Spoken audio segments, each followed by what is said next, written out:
Hello there. In this video we're going to be focusing on how to evaluate the Lambert-W multifunction, the Lambert-W relation, or as some people call it, the product logarithm function.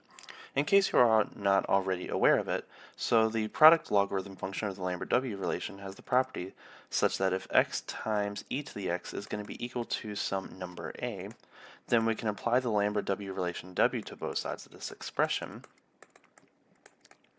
And the property of w has the property that this expression is going to be equal to x for all x. So that means x is going to be equal to the w relation evaluated at a. Of course, this possibly has 1, 2, or 0 solutions depending on the value of a. So in case you're not comfortable with the w relation, definitely check out my pre-calculus videos on the w relation. But in this video we're going to be primarily focusing on how to develop an algorithm for numerically finding out this value depending on a given a, and also mix that up with some hard coding and some Newton-Raphson method, and then go ahead and program that in Matlab.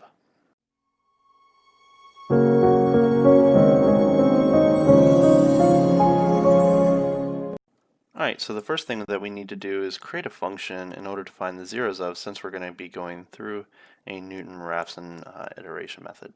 So we're going to be looking at this function, so I'm going to set this thing equal to 0 by subtracting both sides by a, giving us our function f of x is equal to x e to the x minus a, and here a is going to be a real number that is given to us.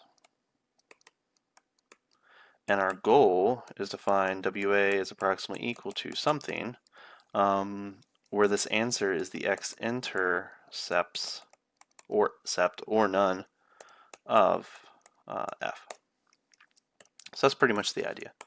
So we're going to hard code a couple scenarios in here just so that our Newton-Raphson doesn't diverge or do anything crazy. Like if we choose the minimum of this curve or something like that. We don't want that to happen. We want it to be a very smooth program. Alright, so case 1 is the case where a is less than negative 1 over e. So in case you do not already remember what the graph of the w relation looks like this. So remember that this is going to be negative 1 over e, where this point is negative 1. Now why do I really care about this relation? So we're looking at the graph of this, right? So that means I'm going to give you negative 1, and this value is negative 1 over e. So they pretty much swap positions, right? So when a is equal to negative 1 over e, w of negative 1 over e is going to be equal to negative 1, right? And if I choose any point to the left of this, then there's, of course, no values for which the w relation is equal to. So in terms of what we're actually doing with regards to this function, so this distance right here is going to be 1 over e in terms of its absolute value. So if we plug in some number that is less than negative 1 over e, for example negative 2, then we're going to be looking at the x-intercepts of a graph that's similar to this, right?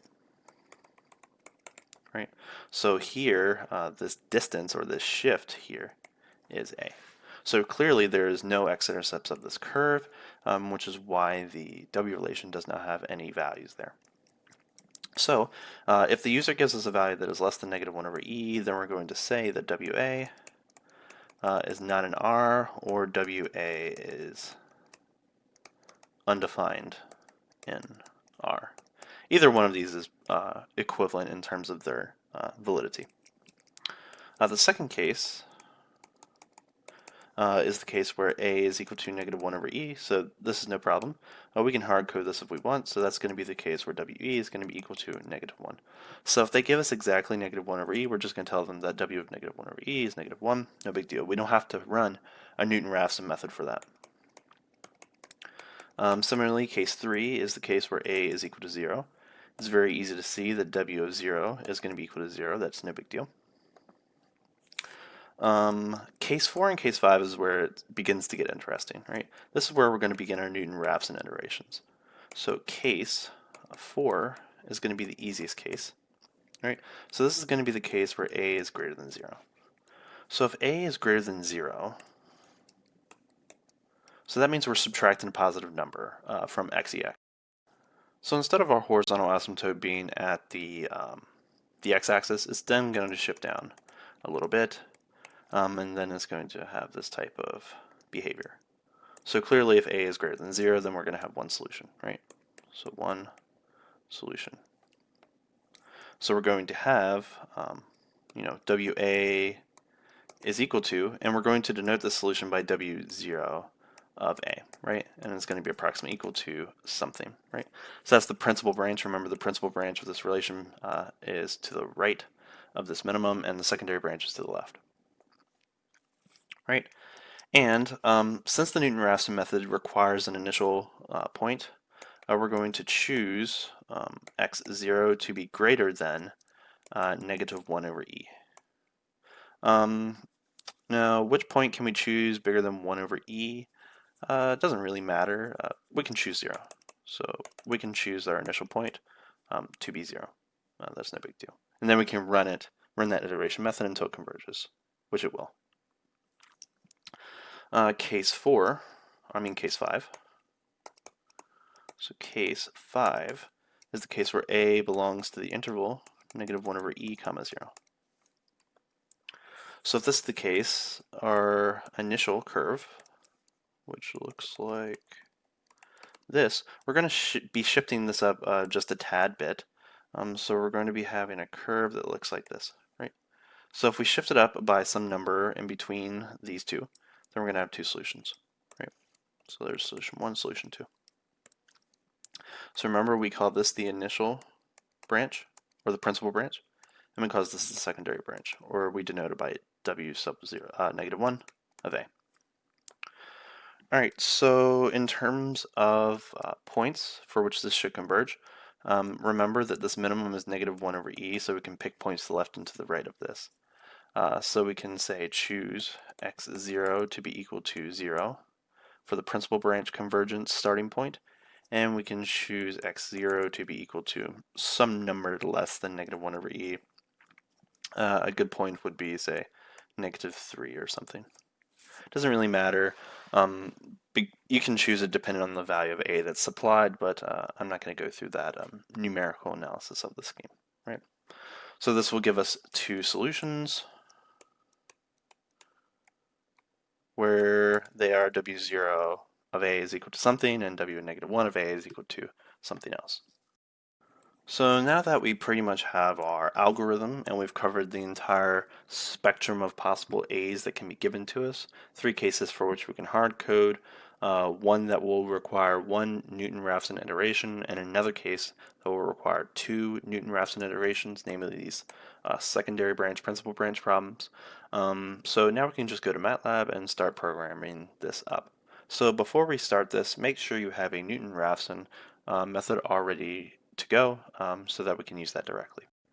Alright, so what I'm looking at here is a numerical method video that I did some time ago about how to use the Newton-Raphson method in Matlab. So what this particular program did was it was solving the equation x squared is equal to 2 in order to approximate the value or the decimal value of the square root of 2. So I can clearly change this number 2 to 3, 4, 5, 6, 7, 9, 10, and that will approximate the square root of whatever that number was. Now here I'm choosing an initial value of -2, so this should converge to the negative square root of 10 in this case, right? And of course, if I want the positive square root of 10, then I should choose a point that is greater than the minimum value of this quadratic, which of course is at x equals 0, and that will converge to the positive square root of 10, right?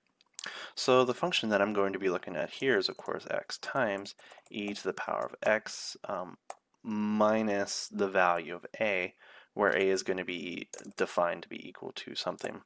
So if I say a is equal to 7, then this should approximate the value of the Lambert-W relation at a is equal to 7. So if I were to give this a run, and then that's going to give me 1.52434. Now, of course, it's not the square root of 2. This is hard-coded down here, which I'm going to change in just a moment. But this just gives you an idea of how easy it is to manipulate these functions that we've done in order to approximate pretty much the value of any function that we would ever want. So what I'm going to do is I'm going to create a new program and I'm going to call it my Lambert-W. So this is going to be my function that's going to calculate everything. So the first thing I'm going to do is close all figures if I have them, and then CLC my window so I don't have anything left over. Now what I'm going to do is I'm going to bring over my Newton-Raphson code. So I'm going to copy everything and paste it over here. And I'm going to post this function underneath the function for which I'm calling. So this is going to be like a supplementary function or a sub-function, depending on what you're doing. So the only thing that we're going to be varying here, so we're going to be defining some number a, right? So a can be equal to pretty much any number, and then we're going to hard code a few things. So the first case is if the value of a is less than -1 over the value of e, which is exp1. So if that is the case, then we do something, and then we're going to do an else if. So else if a is equal to -1 over e, and then else if the case where a is equal to 0, else if, which is going to be the case that a is equal to 0, a is greater than 0, and then else would be the case that a is greater than 0. A is between -1 over e and 0, not inclusive. And that would be my hard-coded thing. So case 1, case 2, case 3, we do not need to use the Newton-Raphson method. In this case, we're just supplying the value of a. So we need to make a parameter of this my Newton-Raphson code. So that means we need to comment this out. We do not need this close all CLC command there. Let's delete everything that we do not need here. So we do not need this comment anymore. We know what's going on. Let's delete this, make it a little bit more clean. So this is my initial guess. So possibly we need an initial guess. We're just going to call that IG, which we're going to make parameter because that depends on whether we're in case 4 or case 5. This doesn't need to change. This doesn't need to change. Actually, where's our xold? So xold is just going to be IG. So we can keep that there. Let's see what else we have here. Let's delete a couple white lines and make it a little bit more compressed. So central difference, that's our approximation for the derivative. That's not bad.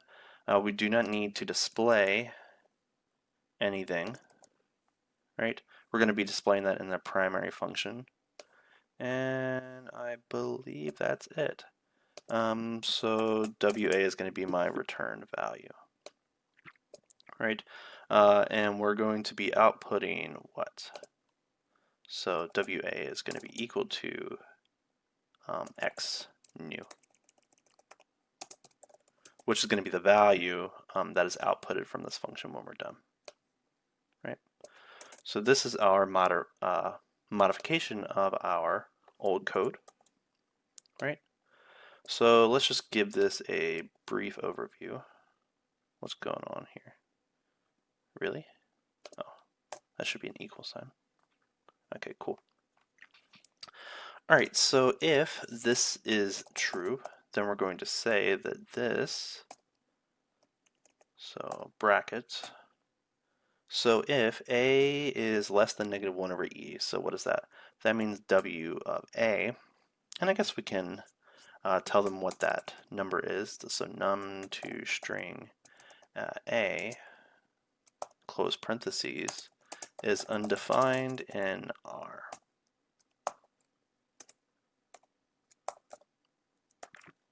Okay, cool.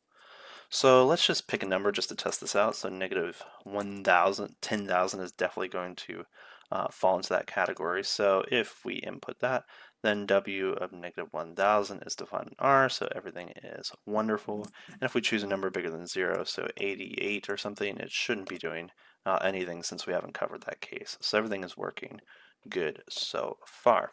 All right, so the next case is also going to be a hard code. So W evaluated, so num2 string a is or I'm not going to say is, I'm going to say this is equal to W sub 0 of, so this is going to be the principal branch, right? And then we're going to say, so that's going to be num2 string a, close parentheses, is equal to -1. Alright, so let's give this a go. So let's do -1 over e. So once we run this, and we get that w of this is going to be equal to the principal branch of the Lambert-W relation of that, which is going to be equal to -1. Of course, this is the the decimal value. I guess we could rewrite this as -1 over e. I guess we could hard code that there. Because if it's approximately equal to -1 over e, then it's going to be approximately equal to 1. You can approach this in a variety of ways, I suppose. Right? Yeah, okay, we can do that. Alright, so the next case is also going to be hard-coded, so display. So I guess I can just copy this. Right? So copy. So number value of a is going to be equal to w00, which is going to be equal to 0. So I'm going to be choosing 0 as my value of a. And I get 0 there. So that's wonderful. Alright, so the next case I'm going to be doing a Newton-Raphson method, so I'm going to say WA is equal to my Newton-Raphson method based on the value of a that is given, and I'm going to do an initial guess of 0. And then I'm going to have, so display W of a is equal to W of 0 of a. So let's display that. Num2 string a. And that's going to be equal to num2 string WA, right? The numerical value that is being displayed here. So I'm going to be choosing a number that is greater than 0 here, so that we have the W relation evaluated 2 is approximately equal to that, and we should be able to see that this is going to be increasing, right?